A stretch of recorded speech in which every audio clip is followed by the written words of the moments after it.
Και πρώτα οικετεύω εσάς, όμουσες του βουνού Ελικόνα, να γεμίσετε με την πνοή σας στην καρδιά μου για να σας τραγουδήσω μια ιστορία. Πώς θριαμβεύσανε οι ποντικοί ενάντια στους βατράχους.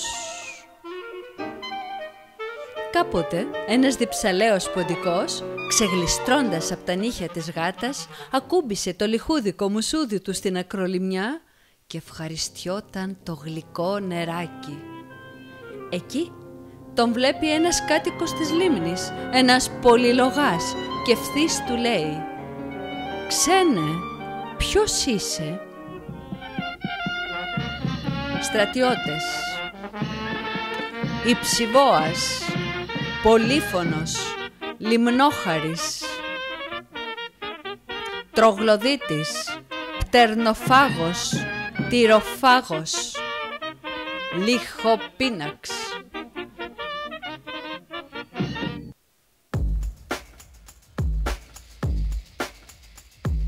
Πρώτος ο Υψηβόας χτυπάει με το κοντάρι τον ποντικό που ροκανίζει τα ακροδάχτυλα των ανθρώπων, το λιχίνορα που ήταν στους προμάχους, και εκείνος πέφτει μπρούμητα ανακατώνοντας τα παλωτρίχωμα με τη σκόνη. Σοριάστηκε με πάταγο και πάνω του βρόντιξαν τα άρματά του. Ορμά ο Σεφτλέος, ο βάτραχος που τρώει κοκκινογούλια και χτυπάει κατάστηθα τον εμβασίχυτρο, τον ποντικό που χώνεται στις χύτρες. Ο αρτοφάγος τότε τρυπάει στην κοιλιά τον Πολύφωνο και εκείνος πέφτει μπρούμητα και φτερουγίζει η ψυχή του.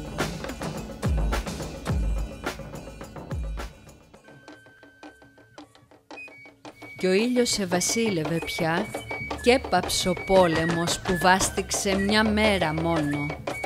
Εδίε το δε ήλιος ήδη και πολέμου τελετή μονοήμερος εξετελέστη.